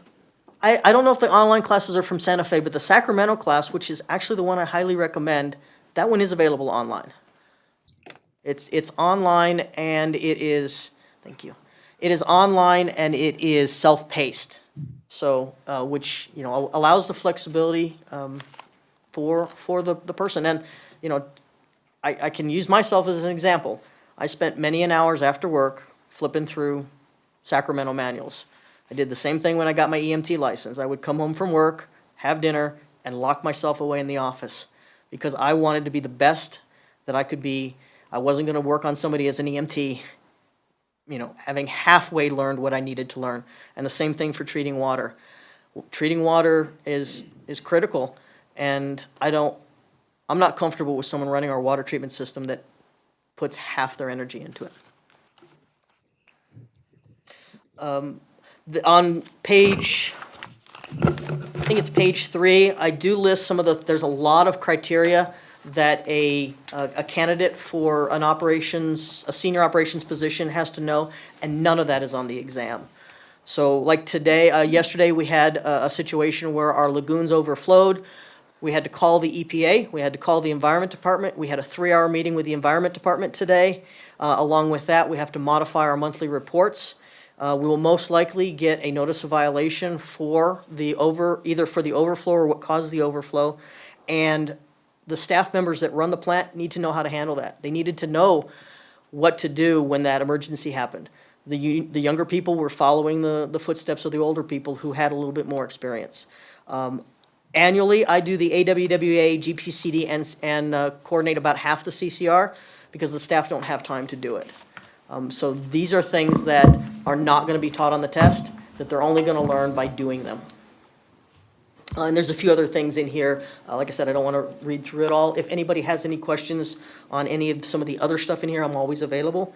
I did want to state that, I did want to comment that the state is also working on this. And the reason why they're working on this is because there is currently 2,270 certified operators in the state of New Mexico. 260 of those operators work for Albuquerque Water Authority. That leaves a little over 2,000 certified water operators for 2,175 systems. There is not enough operators in the state of New Mexico for every system to get just one operator. The state of New Mexico is short of operators. And so the state is absolutely aware of this. So they're working on a couple things to kind of assist. One is, I'm going to go to number 2 first, which is the operator and training position. Right now, you come in, you get hired on at the city as an uncertified position, you work for a year, then you're eligible to test. With the switch to the operator and training program, if somebody comes out of Dona Ana County, comes out of Santa Fe, comes out of a school, or has spent the time educating themselves, they can test on day 1. They can get their certification on day 1, and it's called an operator and training certification, and then all they need to do is spend the year getting experience. It's an incentive to the municipal governments to hire somebody because they already come with that certification. They can get it in high school. They can say, look, I've passed the test. I just need some experience. Will you please hire me? And that's an incentive. So the state is helping us that way. They're working on changing the state statutes to allow for that. How many municipalities have contracted or contracted this service to another company? The entire. So I know of 4 communities, I think it's 1 tribal entity, 3 communities that I know of. But I've also been informed there are a lot of smaller communities, smaller than us, that don't have a certified operator. And so the Rural Water Association will try and volunteer their staff to go run other systems. Are there companies out there that would come in and take over our system? Yes, there are. When we when we put the proposal out for services, while we were in Bernalillo, we spoke with the folks at Jacobs. Jacobs runs several systems in the state of New Mexico, and I spoke with them about our system. They did not want to propose at the time. I know they have their hands full with Bernalillo and some other systems, but they're a full source. If they come in, they're more than likely going to want to run the whole system. Well, there's some advantages of privatizing those services. And, I don't think we should throw that one out of the ballpark. I think we should consider that. The cost for, I believe the cost estimate for Jacobs' contract, current contract, is $8 million. I'm sure, but what is it costing us, Well, and that's why we want to do this, because, and that's actually part of my pros and cons, my benefits and positives and negatives. The benefit is during the fire, when we had a P&M power outage for many, many hours, we've had other situations happen. Sauter-Miller has provided us up to 9 staff members. So a quick phone call, and all of a sudden we have an army of certified operators coming in to help us out. That was a blessing. At the same point, it's a huge cost for that flexibility. But I would say there's definitely times when we would have received several more violations if we didn't have the ability to pick up a phone and say, can you send me 4 people? And they came down here and they got hotel rooms and stayed for an extended period of time, as long as we needed them. The biggest negative is the cost. I really hate the cost. We spent, on average, it's $545,000 per year on average for water, $280,000 on average per year for wastewater. We did spend a lot more this year, so, but FEMA has reimbursed us at the very end of your package, you will see 2 spreadsheets like this. One is for water and one is for wastewater.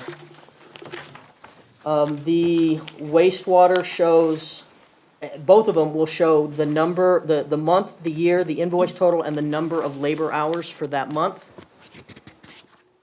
They started partway through a fiscal year, so if you look at the top left, it's only a few months because that was only part of a fiscal year. Then I divided it up by fiscal years.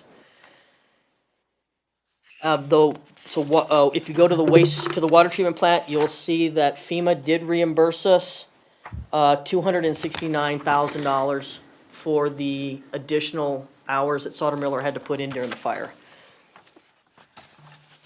So the cost is tremendous. The amount of maintenance that we could have done with those dollars is tremendous. At the same point, if we didn't have the operations, we would be in a worse, we didn't have Sauter-Miller contracted operations, we would be in a worse place. So the goal is to get out of this. We do not want to go any further. So, I think long has passed for us to expect people just to cross our arms and expect people to knock on our door. Those times are gone. We as a community need to step up, and we need to offer ourselves to the community. So I personally feel like, job recruiting, people recruiting, going to high school students that aren't going to go to college that need a good job. I mean, put together a good recruitment, working with HR to put together a good recruitment program is something that we might want to look at. And I think we not everyone has the initiative that we have or you have to go and study all weekend and then go to work and work your 40 hours or whatever. And I think we need to make this as easy as possible for people, and to expect them to work, a 12-hour shift and then go home to study. And very few people are motivated that way, and especially if there's no motivation for pay. So I think maybe looking at a pay incentive program for those people who want to invest in their education, looking at HR, working closely with HR to see what we could do to get into, better recruitment for those positions. Long are the days gone of just advertising a position. We have corporations and companies that have headhunters that actually go into the community, that do presentations, that go to, hiring fairs and get aggressive about hiring, because then we're in this situation, we're down, 56 positions? Across the whole city? Well, Probably that or just in utilities alone. So I know, speaking for water and wastewater, because as part of this presentation, I think there's 13 vacancies, and in the back of this package, you'll see every single vacancy and what the dollar amount is for them. So what I'm saying is, I think it's time to get creative with HR and create a better way for people or for us to get to people. I think gone are the days of people knocking on the door and saying, do you have a job for me? Companies need to go out there. They need to put themselves out there. So I would definitely recommend, that our HR division sit down and create a good marketing and an HR plan to recruit these positions. Going into high schools, going into, college, we don't do enough of that. And I think, we really need to put ourselves out there. Not everyone is motivated to pick themselves up and come into the city to apply for a job. It's sometimes literally our responsibility to go to them. So we have made some changes, and we're working with O'Rourke to be able to automate our application system, so they don't have to come here. They can apply from South Africa for a position here. And so we are making those changes. We are working with HR on not just getting it out, but making it easier to be able to apply, and really targeting the places where we're going to find these people. So we're going to find them at Dona Ana County Community College. We're going to find them at Santa Fe Community College. We're going to find them at Sacramento State. And so we've also reached out. We were part of Handshake as well, which is a college job posting place. So but yes, I mean, if I can go out and sit down with someone and tell them what we do. Well, I think, since this is critical, I think we need a staffing plan with you and HR director to see how aggressive we can get to filling these positions. So Compensation, because there needs to be that compensation. My recommendation is that we put together a team, of directors and with HR and start finding out how we're going to go. Gone are the days of people knocking on our doors. If we're not out there and we don't make it easy for people to apply for jobs, they're not going to apply. And we need to let them know that we want them. Gone are the days of us waiting here, and obviously, there's, 400 job openings at the state hospital. There's, how many job openings here, how many job openings everywhere. Gone are the days of us waiting for them to knock on our door. We need to make it as easy as possible for people to apply for jobs here. And so maybe what you could do, Maria, and I hate to give a directive over this forum, but meet with Darlene and come up with a good recruitment plan and get media involved and see how we're going to, get people interested in these jobs. I think it would be beneficial if we could go down to like Dona Ana County and stand in a class with those students, because, one of the things I wanted to point out in this, it's in this document, is, I've mentioned before the time frame it takes to get a certification. It's 1 year between each certification, so minimum is 4 years. That never happens. It rarely happens. In addition to that, the pass rate for people that we need to move up across the board, it's 37.5% for water and 42.5% for wastewater. So if you do that for each level, you start off with 100 people, you have 2 at the end. I understand And the that. entire state is fighting for those 2 people. No, I totally understand that. Mr. Romero? Thank you, Maria. And I guess when, we requested this presentation, it was more as to, I think we understanding the opportunities that, are out there, the colleges and, how we've been working with them. More importantly, I think what I was requesting more was from the city manager and from Maria was goals and timelines. You know, by this certain time, we're gonna be working on this, so we kind of understand, because, I mean, we've been down this road, we understand, you know, the opportunities are there for schooling and that, people aren't doing it, but, I just looked up right now, and I'm glad that we increased the rate for our level 4 operator, but now we're still at the same pay rate as Souter Miller.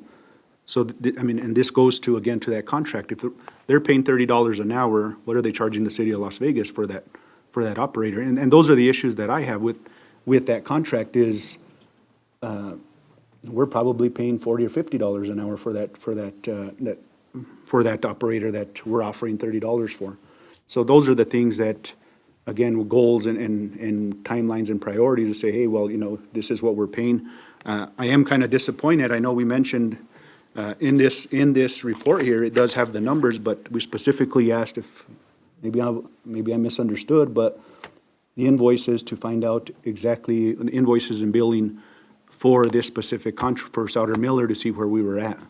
Because I know that we received one in, as a matter of fact, last month, and in 1 month of November was $89,000 alone just for for that 1 month. So you calculate that, that's more than kind of what everything's put together. And I understand it's a contract. It just, I think somehow we need to get away from that. And Maria, how long did it take for you to get your level, what level are you at? I'm a level 4 in water and a level 1 in wastewater. And how long did it take you? I mean, I did it in 4 years. I guess maybe new hires, there has to be, I mean, I know at the schools and Councilor Casey, you could, you know, there's certain jobs that, you know, within a certain amount of time, you know, you need to be, so within HR, you know, when all these new recruits are being hired, is we need to put language that, hey, you're gonna, you know, within a certain, and you hate to push people, but at the same time, you're also benefiting them, you know what I mean? Some people are, I mean, I don't see how they're happy making $15 an hour when, you know, they could go up to 30, and it's kind of upsetting, but. Well, and I think too, I think what's important here is that we don't have a career path for the entry-level employee.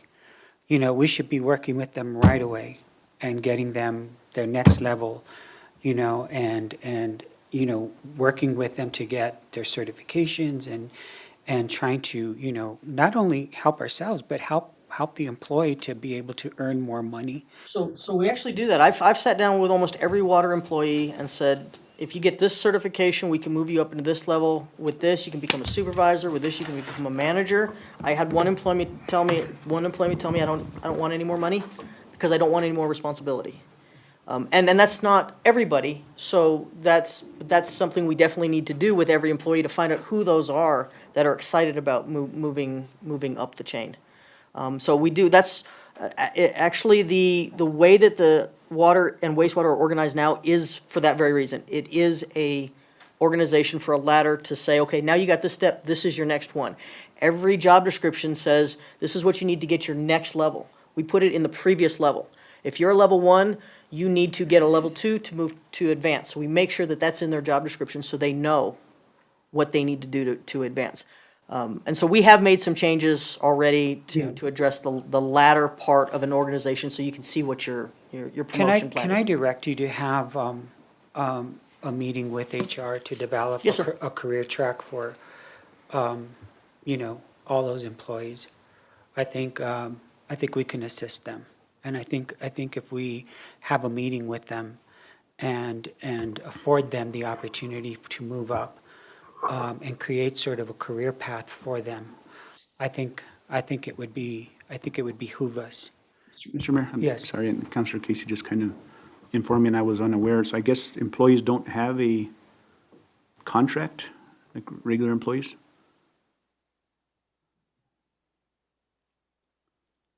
Every employee has a job description that when they sign on with the city of Las Vegas, it includes everything that they're asked to do.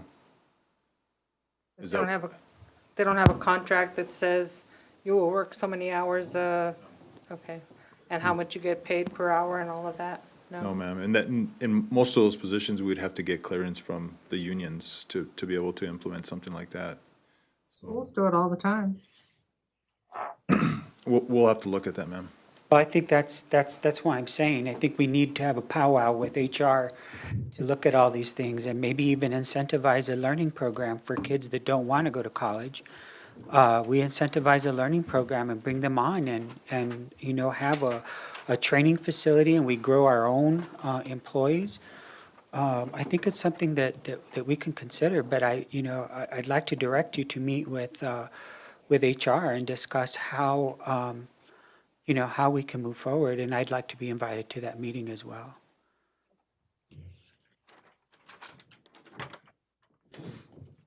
Mr. Mayor. Yes. I'm just thinking out of the box.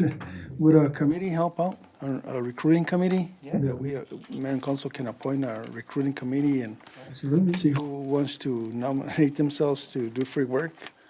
And, Well, it's not free work, it's really for the betterment of, well, you know. but they're not getting paid, the members. Yeah. Committee volunteers. Well, we could also make some of our employees part of that committee, but, yeah, definitely. I think it's a good idea. Okay. Mayor, if I can, real quick, Maria, on that, I should have asked you on the prior presentation, just real quick. So is the pre-treatment plant in operation? Yes. And it's been? No, it was offline for a while. They had to change out the filter media containers. They were too small, so they changed those out, and they had to change the filter media. And so it is online. We have been cycling water through it. Our reservoirs are all full right now. As I understand, there was a contractor, but then there's a new contractor now, or? Is No, that changed? they've just brought in different management for it. Operator. The operator there is different today than the operator was back in September. But it's still all the same company that's overseeing that project. And who oversees that contract? BWR is the overall contractor for it, but it's a DHSEM contract. It's a contract between BWR and DHSEM. So does the city have any oversight on that contract? I don't know if we have oversight. We've been asked to review it. We were actually part of developing the contract, what the requirements were, what we needed from the contractor. So we were part of developing that contract. So as far as, making sure that everything that's in that contract is being followed? We do that as well. Okay. Yeah, we have the contract. We know what we put in the contract, what we were expected. DHSEM kind of handled the financial side of it. So And when then they have stipulations that they have to meet, and we still oversee it because it is our water system. We can never turn our water system over to anybody else, so we still have ultimate oversight on it. Okay, thank you. Yes, sir. Thank you, Mr. Mayor. Thank you. Thank you, Maria. I appreciate your time.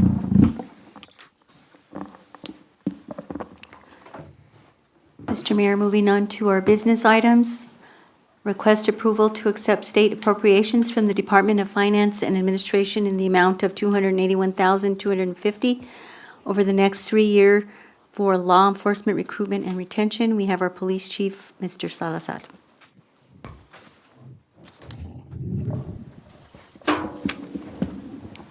Good evening, Mayor and Council. So, requesting for approval for these state appropriation funds of $281,251. These funds are for recruitment and retention. It's a grant for 3 years. The first 2 years, we will receive the full $112,500 for the first 2 years. On the third year, we'll receive half of that, so up to $56,250.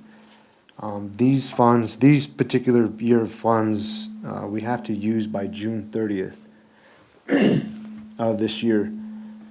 It's a reimbursement that we document. We have documentation on how we document those. We send those over, and they will reimburse us these funds. We have to use these particular set of funds this year, kind of quickly, so we can't really be like too I guess, thinking outside the box as far as how we'll be able to do other recruitment stuff for the following year on the second set of funds. So, but like I said, this first $112,000 will probably be used for salaries, to cover salaries. We're working with the city on things, and that's going to be brought to your guys' attention at a later time. But like I said, we don't have the opportunity to be as I guess, thinking outside the box as far as these funds go for this year. Very well. What's the pleasure of the council? Mr. Mayor, I move that we approve the state appropriations from DFA in the amount of $281,250 over the next 3 years for law enforcement retention and recruitment. There's a motion on the floor. Second, please.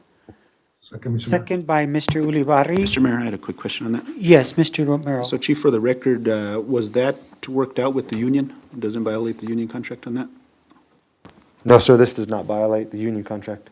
Do we have, The union is involved in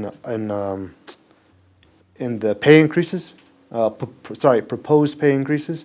So they're already involved in that. So this is going to kind of coincide, but this has nothing to do with the union portion of any negotiations or anything. It's just what the department is going to be using to help us use these funds for this year. But this doesn't involve anything with the union. Mr. Mayor. Thank you. Mr. Montoya? A couple of questions. So these are basically a one-time shot? Yes, sir. That time period? Yes, sir. So once this money's gone, then what? Well, as far as like what we're using them for, we can use them for a variety of things. Like I said, this year, we just don't have the opportunity to kind of move things around on retention. But once next year comes and we get the second set of funds, we'll have the opportunity to do pay incentives, bonuses for inside the department for employees who are already working, hiring bonuses, so things like that, just to get people in for recruitment. So this funds aren't going to be utilized for a raise for everyone in the department? So these first set of funds will be used so we can use these funds in the appropriate time that we have. So the first $112,500 will be used potentially for salaries, so we can use up these funds before we lose them on June 30th. Okay, and when that money's gone, if you give them that raise, what happens next year? Or the year after, or 5 years from now? So- Do we use the general budget to offset that funding? No, sir. So like I was saying before, that will be brought to your guys' attention at a later time, but Okay. to answer your question, sorry, we do have the funds to sustain the proposed raise that we're proposing. But like I said, that's going to be brought to you guys at a later time. So am I clear on this, that this funds will be utilized in the negotiation process that's going to be happening now? No, Is that part of a leverage or not? no, sir. No? No, sir. Okay. Sorry. So if Mayor and Council, if staff comes with the negotiations of a raise for every individual in the PD, this money can't be used for that? So these funds here are only for commission personnel. But these funds are not connected to the union negotiation, union bargaining.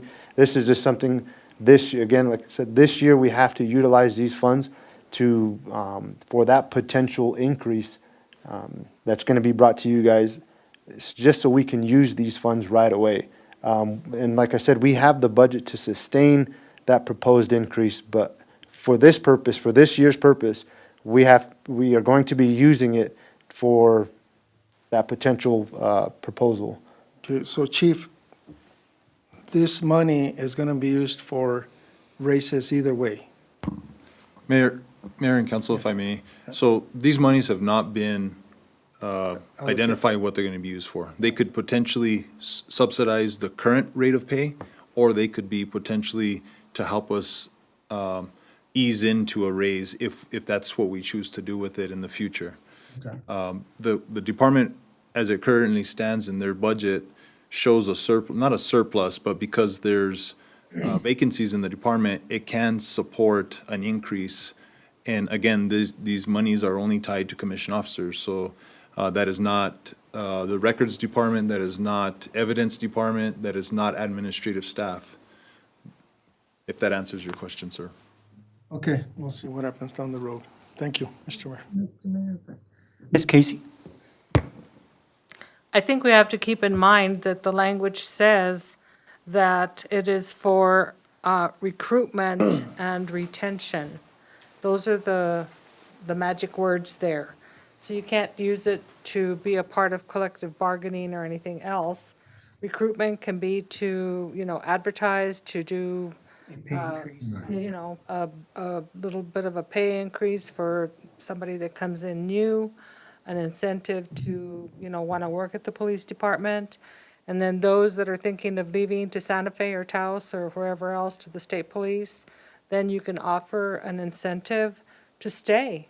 So that's what that money's for. It doesn't have anything to do with collective bargaining at all. It's a separate thing that is on its own. Yeah, but that would be, Mr. Mayor, that would be everybody in the department that would want to get a bonus for retention. And that's what I was getting at, is are we giving it out as a raise for retention, or are we going to use it for recruiting? So both, we're gonna be using it for both. Yeah. Okay. Thank you, Mr. Mayor. Yes, there's a motion and a second. Roll call us, please. Counselor Montoya? Yes. Counselor Casey? Yes. Counselor Romero?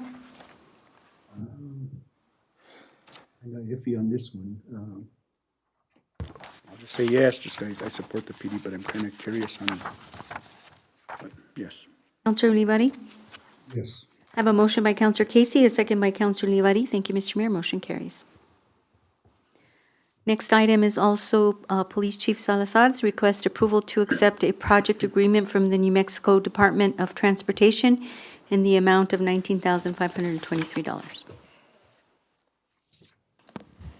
Good evening again. Mr. Salazar? Sorry. Yes, sir. Mr. Mayor, I make a motion to approve project agreement with Department of Transportation.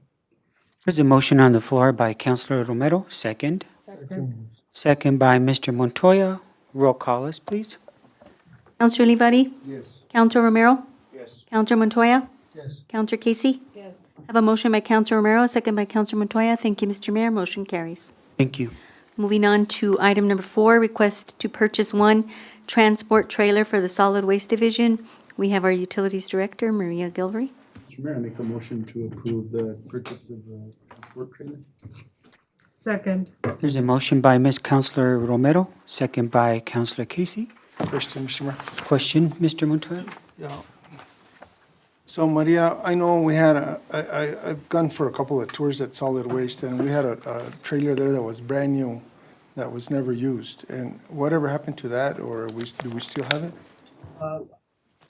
I believe we still have one trailer. I don't know what specifically that trailer is, but to answer the question on this trailer, it's to replace a trailer that was burnt.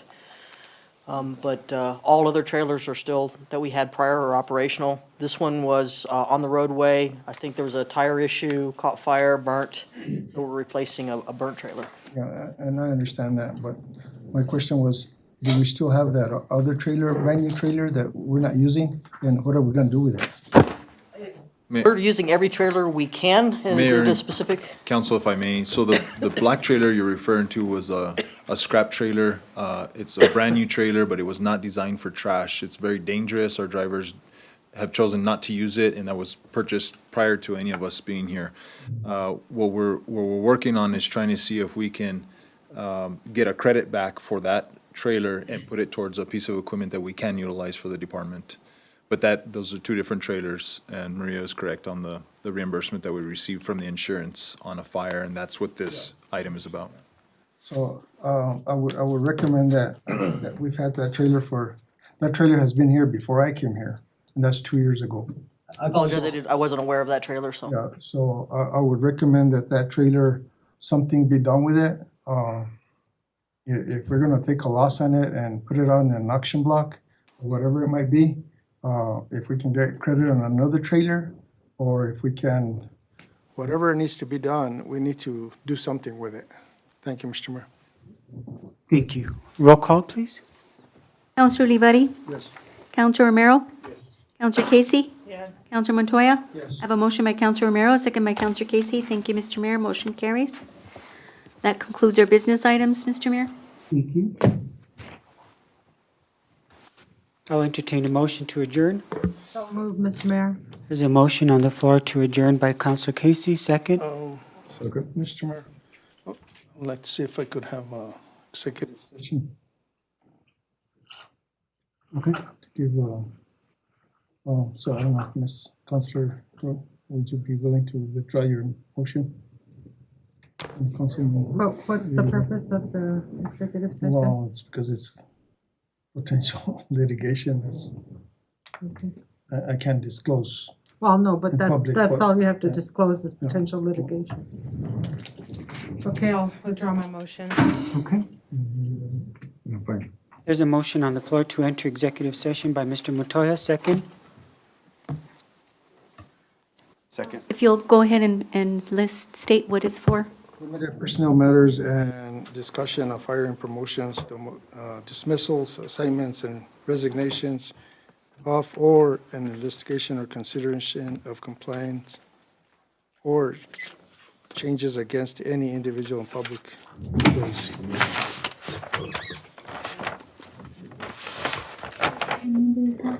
The NMSA 1978 10-15-1H-2. So personnel? Yes, ma'am.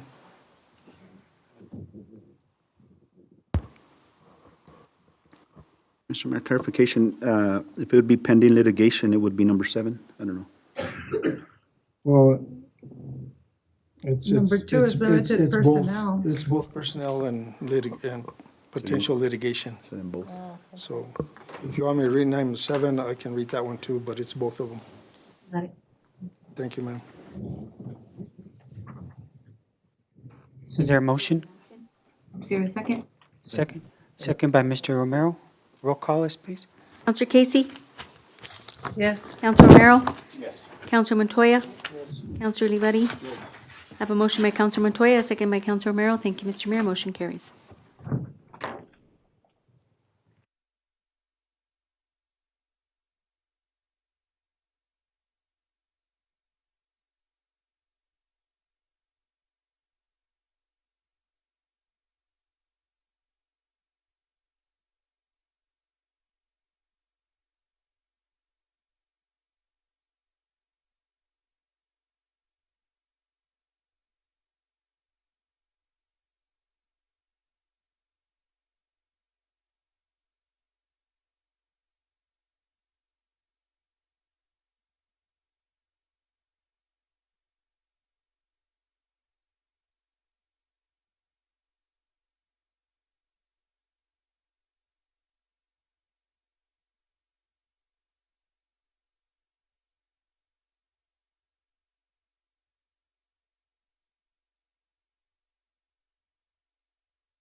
The one. I would be interested in like this. Let me see.